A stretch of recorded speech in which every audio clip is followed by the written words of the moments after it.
Hello, everyone, and welcome back to Soren Review. And today we are going to be talking about the most exciting Cup Series race of the season, the Coca-Cola 600. Where do I even begin? 18 cautions, 5.5 hours. Well, technically it was six, but it clocked in at 5 hours and 13 minutes, mainly due to a red flag, and other factors. But what an insane race.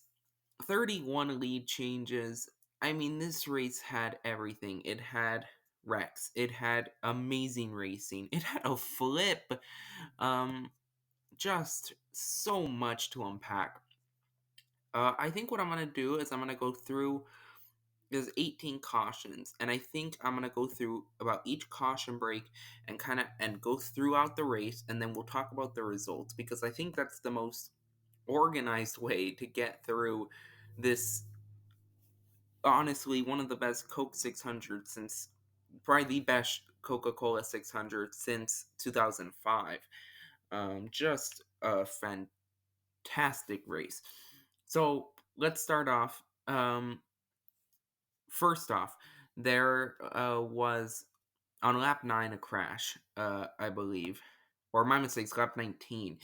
Uh, Ryan Preece spun out, collected Noah Gragson and Chris Buescher. That took out Ryan Preece immediately. So Ryan Preece was already out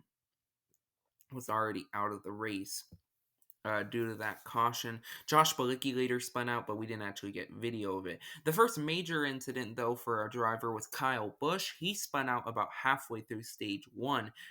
Uh, and the only other caution was Corey LaJoy, who had a near identical spin to his practice crash, taking out LaJoy. Chase Elliott and Ross Chastain were kind of the fastest cars throughout the first stage. To be honest with you, the first stage was probably the least eventful the whole race. We restarted. Bubba Wallace was the first one to bring out a caution. He was pretty fast throughout the first half of the race. However, you'll see why, and this is probably one of the big controversies that I think is going to get overshadowed. Because of the great finish and especially towards the end, and that's the damaged vehicle policy. Three cars were taken out of this race. Ryan Preece, Bubba Wallace, and Chase Elliott were all taken out of this race because of damaged vehicle policies. Um, Even though that their cars were not that damaged.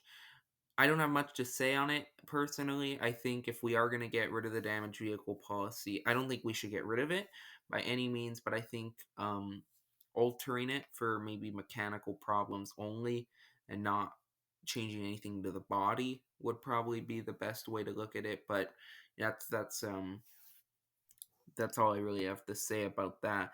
Um, Others, Goodyear also had a few tire incidents. Austin Cindric spun out. He was very fast. He had top 10 speed. Unfortunately, he spun out midway through stage two. Kyle Larson, I want to talk about him. He comes home ninth, and I will post the results now. So hopefully the results came onto your screen. Kyle Larson finished ninth in this race.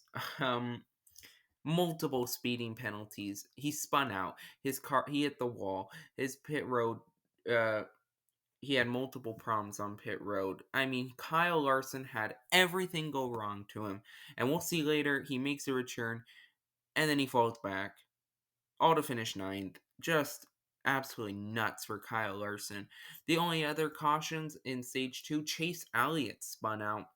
However, this caution actually led to the biggest wreck of the day, a 12-car pileup in turn number one.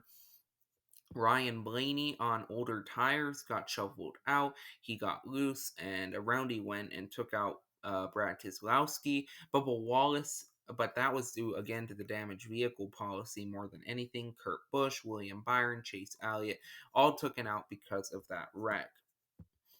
That ended stage two. In stage three, Ross Chastain kind of took control of this race, but we'll see on a later caution, he loses the lead and it becomes Kyle Larson versus Chase Briscoe. But in stage 3, Kevin Harvick hit the wall. Noah Gragson, another driver having a top 10 run, he spun out, unfortunately, and ended up coming home 24th, one of the DNFs. I believe, though, due to a mechanical problem. That ended stage 3. At the beginning, Tyler Reddick, who was very fast, he hit the wall. Or my mistakes, he had a tire problem, not hitting the wall. Um, but that was pretty unfortunate for him. And then the second biggest accident of the day, or the biggest, depending on how you look at it, Daniel Suarez, about midway through the final stage, was trying to get in front of Chase Briscoe. He accidentally cleared himself, and around Daniel Suarez went. But the thing is, he got hit by Todd Gilliland and then got hit again by Chris Buescher. That damaged the wheel suspension, I believe the toe link on Chris Buescher's car, which meant the wheel dug into the turf and Chris Buescher barrel rolled multiple times. That's our second flip of the next gen car. It's just an unexpected crash. That took out Suarez, who was very fast all day, and Chris Buescher, who had a problem actually. If you recall, in that very first caution, he was also running top 10. Just unfortunate for both of those drivers. We restarted though. And in those last 50 or so laps, it was Kyle Larson versus Chase Briscoe. Briscoe was clearly the faster car. He kept working Larson down. And it wasn't until like 2 to go, Briscoe kept getting next to him, couldn't pass him, and finally Briscoe tried to get next to him, and around the car went. Chase Briscoe brought out the caution, brought it to overtime. What happened next was in our first overtime, Kyle Larson and Ross Chastain, the next two fastest cars, 2 tires, everyone behind 4 tires.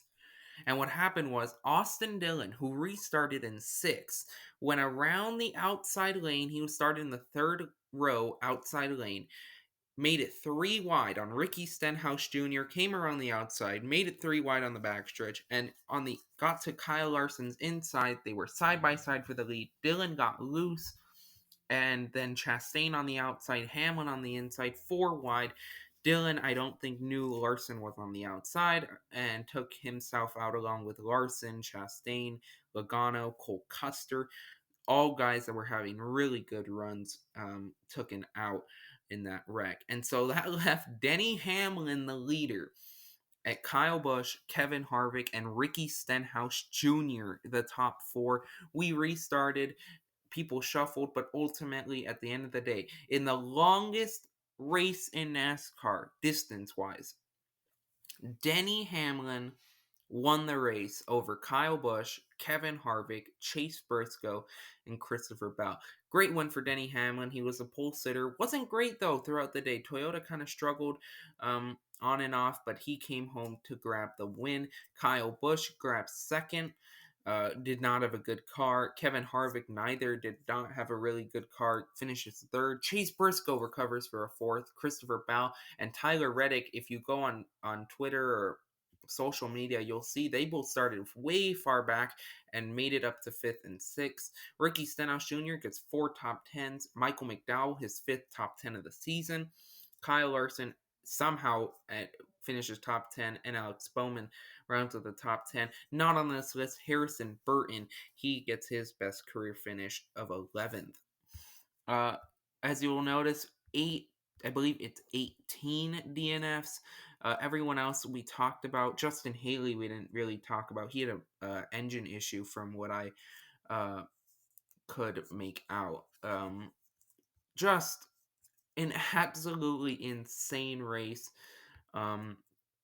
Everything we could have hoped for in a 1.5 mile Coca-Cola 600. I am just so happy that this next gen car race is good at the 1.5s. We go to Gateway next week. I'm kind of excited for Gateway. I don't know what to expect. I'm worried it might end up like Martinsville, but I think at the same time, Expect it to be a lot like Nashville last year. I have a feeling not too much passing, but I think you're going to see a lot of guys we normally don't see up front, just due to the unexpectedness. It's going to be a good race, so I got to give it a 10 out of 10. This race was just great. An absolutely great race. Just everything we could have hoped for Coca-Cola 600. That's going to do it for this video. Remember, you can use code Soren72. When you use that code at Circle B Diecast, you get free shipping on all orders $30 or more. That's code Soren72. Also, follow me on Twitter if you want, at Review Soren. Thank you so much for watching, everyone, and goodbye.